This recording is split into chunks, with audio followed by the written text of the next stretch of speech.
की इस वीडियो में मैं आपके साथ पीएफ से संबंधित एक ऐसी इन्फॉर्मेशन शेयर करने वाला हूं जो आपके काफी काम आएगी। और इस तरह की technical helpful knowledge based video पाना चाहते हैं, चैनल पर नए हैं तो सब्सक्राइब करना बिल्कुल भी ना भूलें।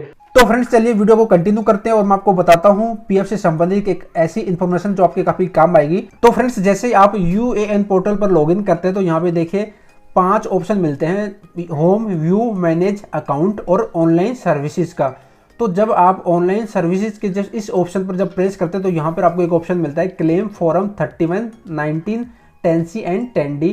तो आज की इस वीडियो में मैं आपको बताऊंगा कि claim form 31, 19, 10C and 10D ये फॉर्म कौन सा फॉर्म किस लिए काम आता है।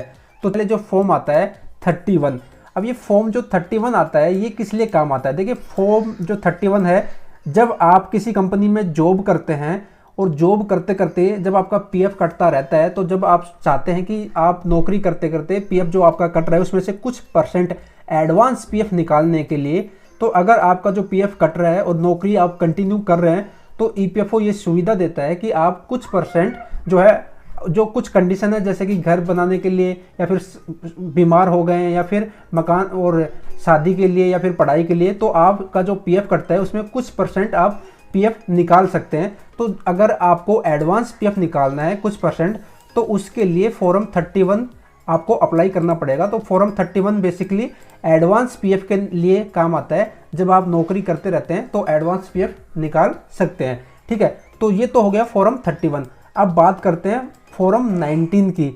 जो फॉर्म 19 है वो पूरा पीएफ निकालने जाएंगे फुल एंड फाइनल के लिए, तो आपको फॉर्म 19 फिल करना पड़ेगा।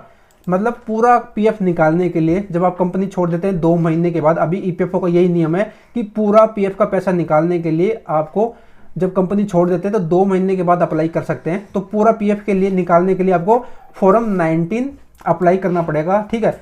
अब आती है बात 10C के बारे में कि 10C फॉर्म किस लिए अप्लाई होता है और ये 10C फॉर्म क्या है।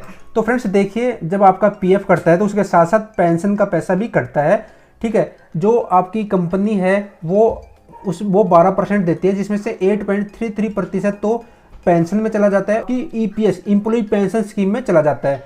तो जब आप फुल एंड फाइनल पीएफ निकालने के लिए अप्लाई करेंगे तब आपको 10C फॉर्म भी भरना पड़ेगा। तो आपका पूरा का पूरा पीएफ का पैसा भी और पेंशन का पैसा भी आ जाएगा। बट यहाँ पे एक कंडीशन है, अगर आपने नौकरी चाहे वो एक कंपनी में करे हो या फिर मल्टीपल कंपनी में करे हो, अगर आपने 9 साल 6 महीने से ज़्यादा आपने काम कर लिया तो आप इस फॉर्म के लिए एलिजिबल नहीं रहेंगे, आप 10C फॉर्म नहीं भर सकते। अगर आपने 9 साल 6 महीने से कम किया काम तो आप 10C फॉर्म भर के अपना पेंशन का पैसा भी निकाल सकते हैं। देखिए तो ये हो गया 10C फॉर्म। अब मैं आपको बात बताता हूँ 10D फॉर्म के बारे में कि ये 10D फॉर्म क्या है। जब देखिए आप 9 साल 6 महीने से ज़्यादा काम कर लेते हैं तो जो आपका पेंशन का पैसा है वो आपको नहीं मिलता, वो मिलता है आप जब 58 साल के हो जाएंगे तो आपको ईपीएफओ की तरफ से पेंशन मिलती है हर महीने, और वो कैलकुलेट होती है आपकी सैलरी के हिसाब से कि आपकी सैलरी क्या थी, ठीक है। सबकी जो पेंशन है वो अलग अलग डिसाइड होती है उनकी सैलरी के हिसाब से।